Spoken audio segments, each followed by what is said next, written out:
Buenas tardes a los hermanos en Cristo que estamos en esta nueva fase de comunicar el mensaje de la palabra de Dios. Espero que sea de bendición para sus vidas, así como siempre lo ha sido para la mía. Y que esta nueva edición sea la primera de muchas por venir. Así que Dios los bendiga y esperemos que este mensaje sea para su beneficio espiritual.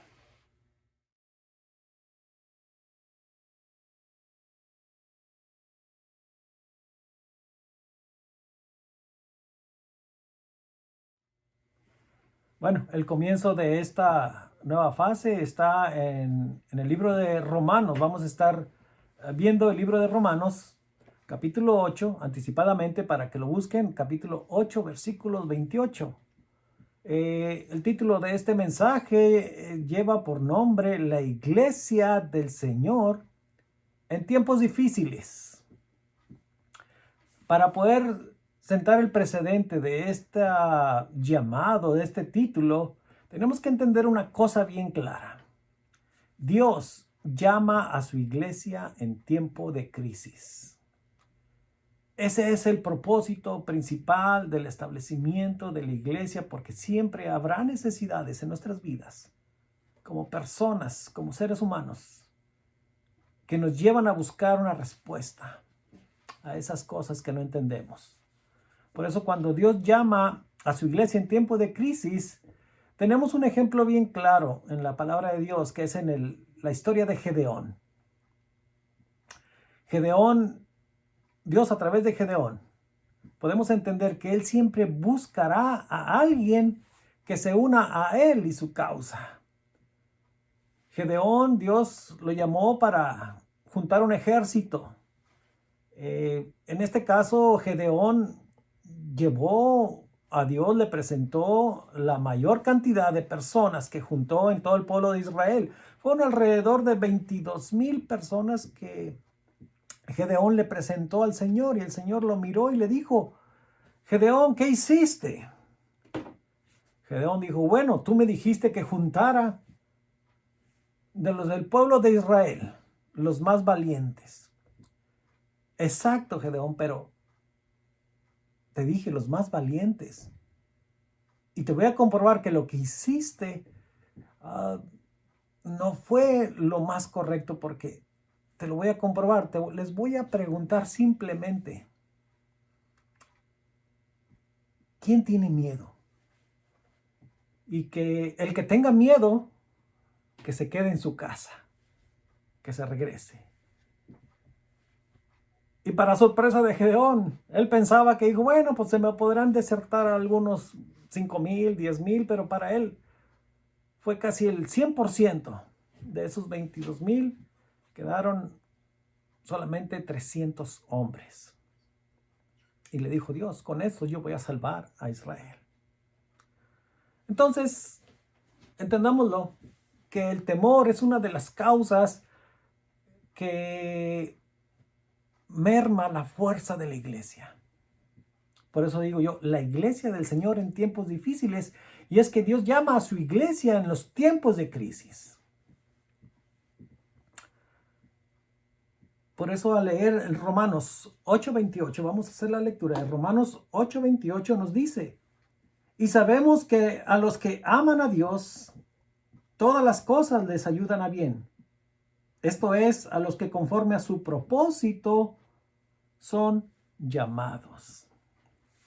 Lo primero que tenemos que mirar en esta escritura es la palabra sabemos. ¿Qué está para usted puede entender la palabra sabemos? Bueno, la palabra sabemos configura el conocimiento pleno de las circunstancias, de cierta manera en un término exclusivo a una audiencia específica. Sabemos.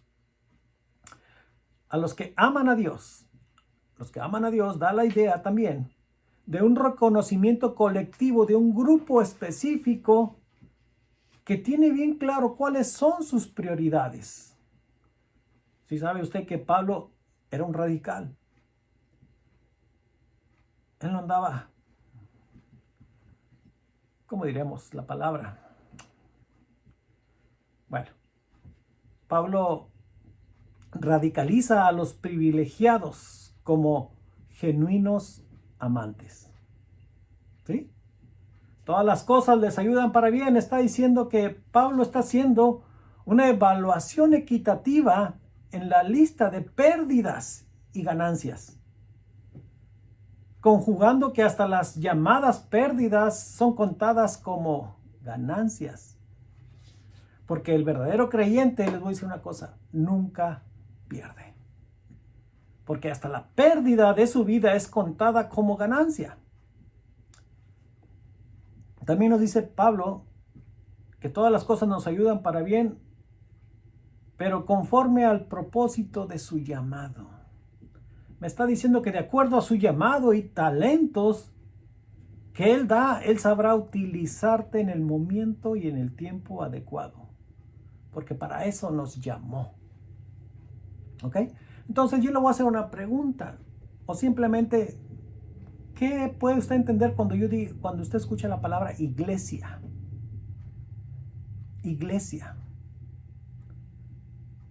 Tenemos que entender, cuando hablamos de la iglesia del Señor, tenemos que dejar a un lado los discursos motivacionales y las terapias humanistas de los intelectuales. Porque está hablando con una organización espiritual. Ahora yo le pregunto, ¿dónde está la iglesia? ¿Dónde está la iglesia y su papel como mensajera del arrepentimiento? ¿Lo ha escuchado últimamente? Yo no lo escucho. Yo no escucho a la iglesia advirtiendo que la proliferación del pecado acelera los juicios de Dios. Y eso es una gran verdad que a veces la gente no quiere escuchar. Y más en este tiempo. Yo no lo escucho que la iglesia en general haga un llamado al arrepentimiento, porque los juicios de Dios vienen. Aquí en Marcos 4:21 leemos en la palabra de Dios que les dijo el Señor Jesús. También les dijo, ¿acaso se trae la luz para ponerla debajo de un almud o debajo de la cama? ¿No es para ponerla en el candelero? Esta escritura es retadora, pero hasta cierto punto pensémoslo bien. Yo no estoy tratando de exponer a nadie, pero yo le pregunto, ¿cuál es el papel de la iglesia en estas circunstancias o para este tiempo específico? ¿O cuál es la idea de ser creyente cuando estamos literalmente todos en el mismo hoyo?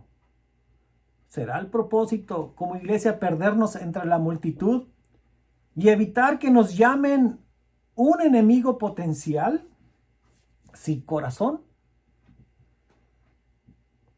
¿O cree usted que escapará a la enfermedad? Posiblemente sí. Pero ¿podrá escapar usted de Dios? Primera de Pedro 4:17 nos dice la escritura: porque es tiempo que el juicio de Dios comience por la casa de Dios. Y si primero comienza por nosotros, ¿cuál será el fin de aquellos que no obedecen al Evangelio?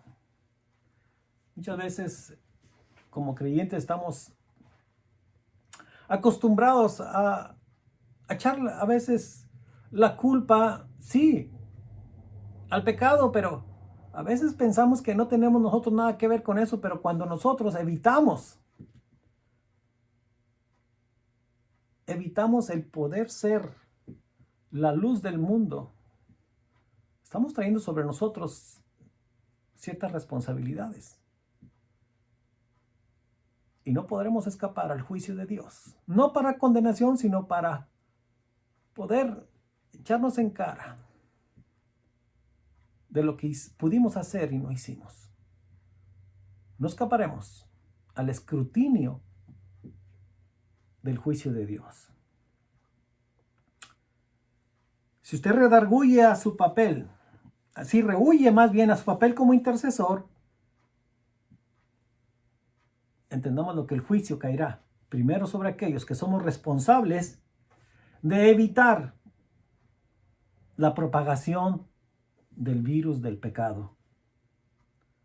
Porque la iglesia está para anunciar los tiempos peligrosos y no los medios seculares.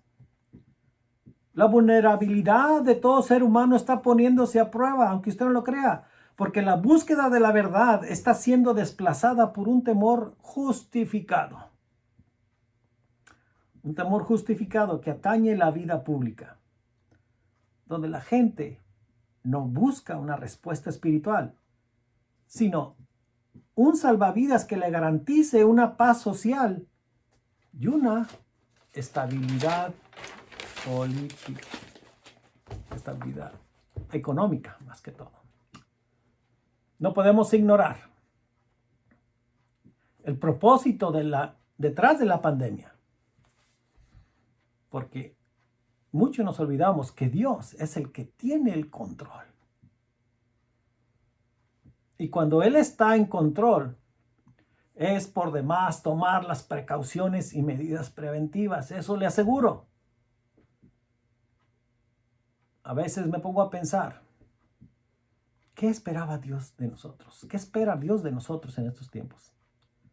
Y yo creo que la verdad es que Dios esperaba una reacción más envolvente de su iglesia que perderse entre las multitudes.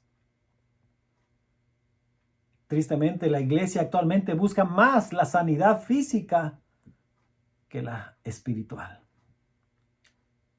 No lo dude, Dios está detrás de todo esto, porque Él quiere simbrar, estremecer los cimientos de este mundo, recordándoles simplemente lo que Él ya había estado advirtiendo en su palabra.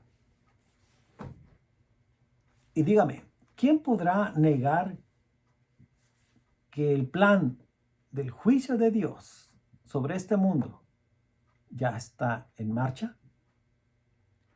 Por eso, como creyentes convertidos, no nos conviene sentirnos sorprendidos o temerosos.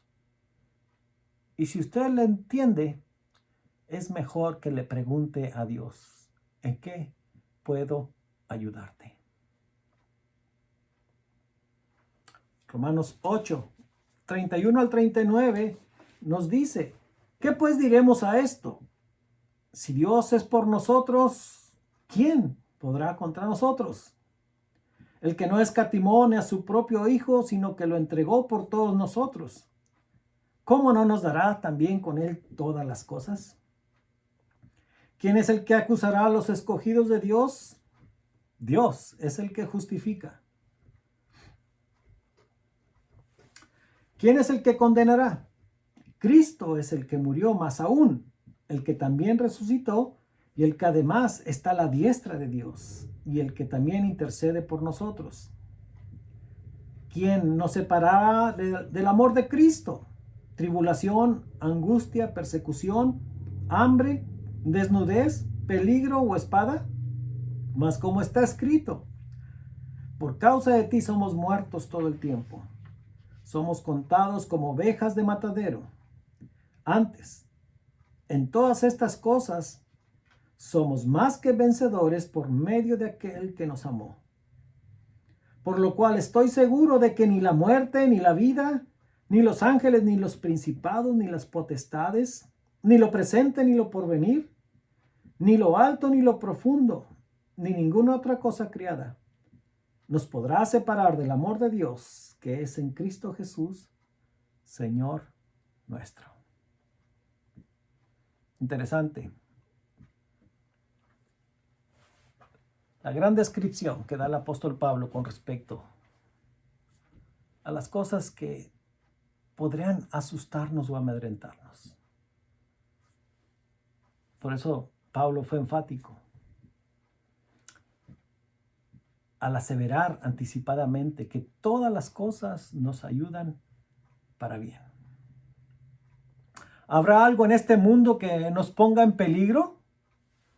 ¿O que nos ponga el temor de perderlo todo?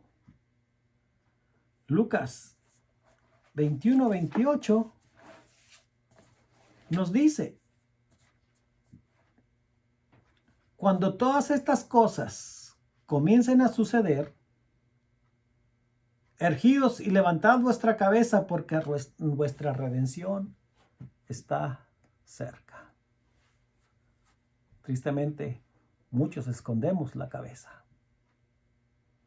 cuando las señales nos avisan que los juicios de Dios vienen, y preferimos mejor perdernos entre el bullicio y la multitud.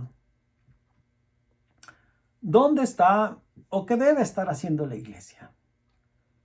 ¿Sanando sus heridas o evitándolas? Dios los bendiga y que tengan buenas tardes.